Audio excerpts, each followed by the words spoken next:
In the tumultuous era of British colonial rule, one man's fiery determination sparked a revolution that would change the course of India's history forever. Most of us already know who the man behind the tagline is none other than Subash Chandra Bose, affectionately known as Netaji by everyone today. The tagline that caused goosebumps was reflective of not only the charisma of this remarkable individual, but also his intellectual deviation from the mainstream Indian trend. Subash Chandra Bose was born on January 23, 1897, in Cuttack, to a family deeply rooted in India's cultural and intellectual heritage. This is the story of that guy who was reckless in his service, unrelenting in his active, boundless in his affection, profound and diversified in his wisdom, exuberant in his emotions, brutal in his attacks, yet innocent as a child. Netaji expressed these comments to show appreciation for his ideological master, Swami Vivekananda might easily have been applied to him. Early years. Subash Chandra Bose was born in a Bengali. On January 23, 1897, the family gathered in Cuttack, Odisha. His father, Janaki Nath Bose, was a successful barrister with a thriving legal business at Cuttack. His mother, Prabhavati Devi, was a woman of strong personality and religious beliefs. Conviction. Despite living in Cuttack, the ancestors' Subhash's residence was in Kodalia village of the present-day North 24 Parganas district of West Bengal, has been renamed Subhash Gram. For 10 years, Subash attended the Protestant. He attended a European school in Cuttack and rapidly established himself as an outstanding student. Unfortunately, due to the westernized structure of the institution, Subash was not exposed to Indian. Until then, it was either literature or philosophy. He solely studied British history and Western philosophy in such a school. Subash enrolled to Ravenshaw Collegiate School at Cuttack in high school. It's amazing that he finally got to see India, something he had never seen before. In a class full of lads, he was the only one dressed in trousers and shirt, dhoti. He didn't grasp a word of Sanskrit, and while knowing Bengali, he couldn't read or write it. Initially, he struggled and was taunted by his peers and teachers because being very westernized. But the principal, Beni Madhavdas, recognized his promise and chose to assist him. Subash eventually overcome his academic challenges and stood in the matriculation exams. He came in second place throughout the Bengal presidency. It demonstrated the young Subhash's resolve to achieve in whatever undertaking. Subash developed social and political consciousness throughout his Ravenshaw years. Well, his principal, Beni Madhav Das, introduced him to the works of Swami Vivekananda, Rabindranath Tagore, two stalwarts who left a profound mark on the ideology of Subash throughout the remainder of his life. Swami Vivekananda re-articulated the ancient wisdom of Vedanta and even conducted spiritual experiments on his own. He was drawn to the ascetic lifestyle and left home in 1913 at the age of 16. For about a year, he wandered around the remainder of India in search of spiritual answers. Quest. He eventually went home when he learned that spiritual salvation might be achieved only through political freedom. Those who were politically enslaved could never achieve moksha. His nationwide travels had exposed him to the terrible conditions of colonial India and had motivated him with this resolve. However, Swamiji's speech persisted to be a constant source of inspiration for him. Progressive years, 1914 to 1921.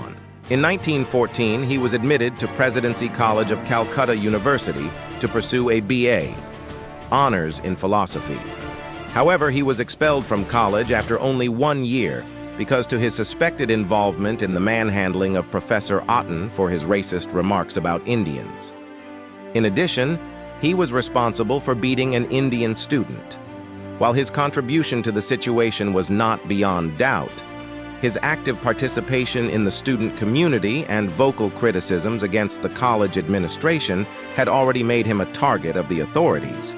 His initiative to organize the student strike to force the professor to apologize had sealed his doom. At this point, The Vice-Chancellor of Calcutta University, Dr. Ashutosh Mukherjee, came to his rescue. He guaranteed Subhash's enrollment to Scottish Church College, and eventually, Subhash could succeed in university exams by achieving a high rank. Subhash was also drawn to military training throughout his collegiate years. He joined the University Cadet Corps and experienced his first taste of martial spirit. This was to be an enduring influence in his life, apart from his previously mentioned fascination with spiritualism. In addition, he participated in a cholera relief trip in Odisha. This time, he will learn more about his country and work more for it. In 1919, his father persuaded him to travel to England to take civil service exams. He enrolled at Fitzwilliam Hall of Cambridge University the following year and sat for the exams in 1920. He passed with flying colors, finishing fourth in the exam and earning a master's degree in mental and moral sciences. However, Subhash faced a reckoning.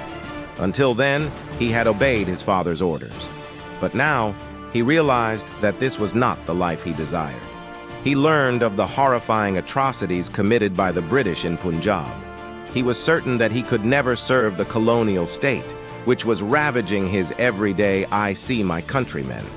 He was in a dilemma, but finally, in early 1921, he made a final call and quit. Leave the service by writing a letter to the Secretary of State. A new chapter in Subhash's life was about to start. Political career, 1921-1933. After returning to India via sea, Subhash first saw Gandhiji in Bombay. He was interested in joining the national movement, thus he was keen to have this meeting. However, the initial meeting exposed the disparity between the two powerful personalities. That was to define their relationship for the following 2 decades. Given how difficult it was to reconcile with Subhash, Gandhiji advised him to contact Chittaranjan Das, Bengal's stalwart Congress leader. This would have far-reaching consequences for Subhash's life. Subhash, after going to Calcutta, was drawn to the personality and work of C.R. Das, became his political follower. C.R. Das recognized the young Subhash's promise and assigned him various assignments, editing for newspapers such as Swaraj and Forward. He organized a protest demonstration in Calcutta to reject the prince's visit. Of Wales to India as part of the larger non-cooperation movement that was placed from 1920 to 1921. Because of this, he was arrested for the first time in his life. December 1921 marked the start of a jail journey that would repeat itself over the next 2 decades. Subhash did not stop after 3 months in jail. In fact, he got more active. His outstanding contribution to the rescue effort during the North Bengal floods of 1922 and other organizational work was appreciated when he was appointed president of All India Youth. Gifted with intellect and a fierce sense of justice, Bose soon emerged as a young leader within India's burgeoning independence movement. Bose's unyielding belief in complete independence led him to clash with the moderate faction within the Congress Party. His advocacy for direct action earned him both admiration and criticism. Despite multiple imprisonments, Bose's resolve only strengthened. His vision for a free India resonated deeply with millions across the country. Faced with continued British persecution, Bose took refuge in Europe, where he sought international support for India's cause. In an audacious move, Bose formed the Indian National Army with Indian prisoners of war and exiles, aiming to strike a decisive blow against British imperialism. Subash Chandra Bose's unwavering courage and leadership inspired a generation to believe in the dream of a free India. Subash Chandra Bose, the springing tiger of Indian nationalism. Give me blood, and I will grant you freedom. This slogan is probably known by no one who has had the great privilege of being born, is a child of Mother India. The national movement was led by Mahatma Gandhi and Jawaharlal Nehru. Going against the Gandhian normative ideal of his day, Netaji argued for the use of greater aggressive and perhaps violent tactics to accomplish the ultimate goal of Indian independence. Such a drive and conviction found expression in the establishment of an army, which he led during World War II by the Indian prisoners in the camps of the Axis powers. While his goal of liberating India with the support of a full-fledged army was not successful, his actions had broader implications, which led to a succession of events, eventually compelling the British will depart India by 1947. Subscribe to our channel Gather India to uncover secrets from different dimensions and explore alternative perspectives on history that challenge our understanding.